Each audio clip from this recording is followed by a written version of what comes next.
भैया दे दीजिए भैया भैया। आंटी आंटी कुछ दे दीजिए आंटी। माँ जी कुछ दे दीजिए, माँ जी कल रात से कुछ नहीं खाया माँ जी। बहुत तेज भूख लगा है माँ जी। तो लोग भीख मांग रहा है कि आदमी लोग गिराने आए हैं, पैर पकड़ लिया।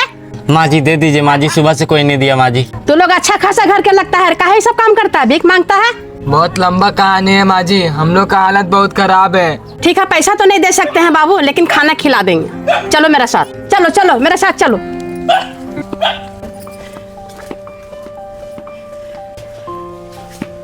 बैठो तुम लोग, हम खाने के लिए लेके आते हैं। चलिए भैया वहाँ पे बैठते हैं। चल।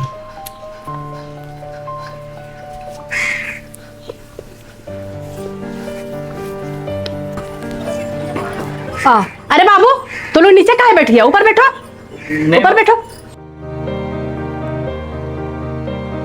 पानी पियो। बताओ तुम लोग रहने वाला कहाँ का है? झारखंड रामगढ़ से। यहाँ कौन रहता है बाबू? चाचा जी। यहाँ दिल्ली में तो लोग क्या कर रहा है? हमारे चाचा जी दिल्ली में रहते हैं। हम लोग का रामगढ़ में बहुत जगह जमीन था, तो चाचा जी ने बेच दिया और उन्होंने कहा था कि दिल्ली आ जाना, वहाँ मकान खरीद लेंगे और रहने का सुविधा करवा देंगे। तो हम लोग जैसे तैसे पूछ के इस पते पे आ गए।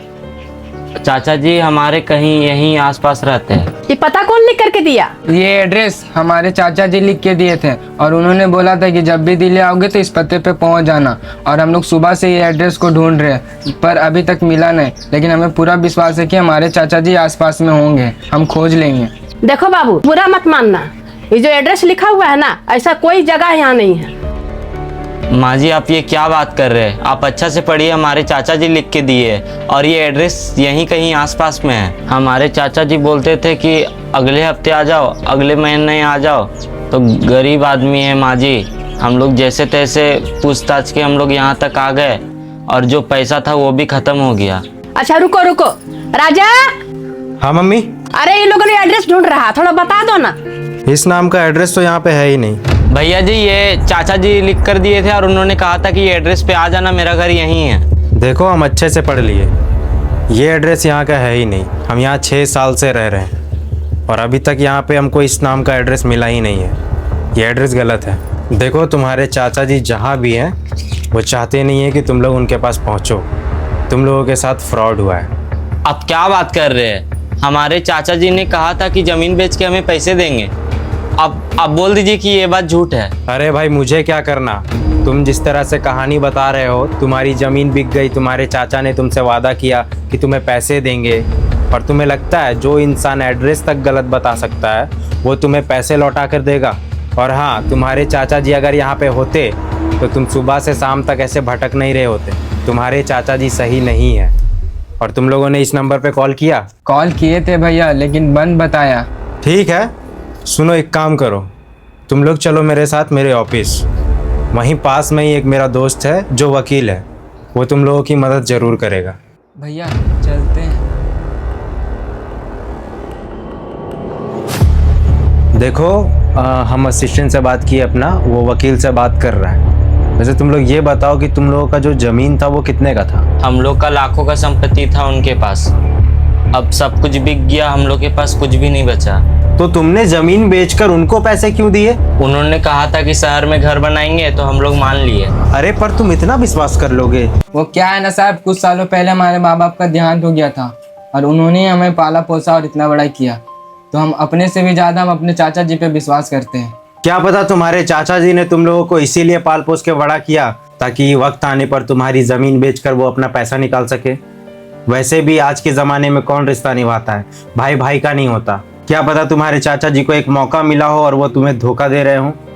अगर तुम्हारे चाचा जी सही होते तो वो तुम्हें अपने पास बुला लेते या फिर एड्रेस सही देते। भैया क्या करे, अब कुछ समझ में नहीं आ रहा है। तुम लोगों के पास तो रहने के लिए घर भी नहीं है। यहाँ किसी को जानते हो? चाचा जी में भरोसा था और उनके अलावा यहाँ पर कोई नहीं रहता है। तो फिर क्या करोगे? तुम्हारे पास उनका कोई फोटो है? कोई फोटो भी नहीं है, इतने बड़े शहर में ढूंढोगे कैसे? कुछ नहीं, जाके सड़क पे भीख मांगेंगे और क्या करेंगे। अरे तुम्हारे हाथ पैर तो सही सलामत है, भीख क्यों मांगोगे? काम भी तो कर सकते हो। साहब क्या करेंगे, ढंग से हमको बोलने भी नहीं आता है। अरे भाई कोई पेट से सीख के थोड़ी आता है। जब तक तुम्हारे चाचा जी नहीं मिल जाते हैं तुम मेरी कंपनी में काम करो और हम लोग मिलके तुम्हारे चाचा जी को ढूंढने की कोशिश करेंगे। और तुम अपने गांव के दोस्तों से भी पता करो, और जब तक वो नहीं मिल जाते हैं मेरे घर में तुम लोग रहो, मेरी कंपनी में काम करो मेरे साथ। वो जब मिलेंगे उनसे तभी हिसाब कर लेना। गरीब आदमी है भैया, इतना नहीं कर पाएंगे। नहीं रह पाओगे तो सोचो कहाँ रहोगे। बाहर जाओगे तो कहीं रहने का ठिकाना नहीं मिलेगा। रोड पे भी बैठोगे तो पुलिस डंडे मार के भगाएगी। फुटपाथ पे भी पुलिस यहाँ पे सोने नहीं देती है। अरे भैया तुम लोगों के लिए अच्छे के लिए बोल रहा हूँ भैया, इसीलिए कह रहे हैं यहीं पे रहो। सोचो जरा, अभी तुम लोगों के पास कुछ भी नहीं है। भैया ये सही बोल रहे हैं, ऐसे भी इतने बड़े शहर में हम लोग कहाँ रहेंगे, क्या खाएंगे क्या पिएंगे। जब चाचा जी का पता चल जाएगा तो हम लोग चले जाएंगे। ठीक है भैया, बहुत बहुत शुक्रिया, आप हमारा इतना हेल्प किए भैया। देखो तुम लोग को कुछ भी नहीं करना है, बस मेरे साथ रह के काम करो। हम सुपरवाइज़र को समझा दे रहे हैं कि वो तुम लोग को काम सिखा देगा, ठीक है।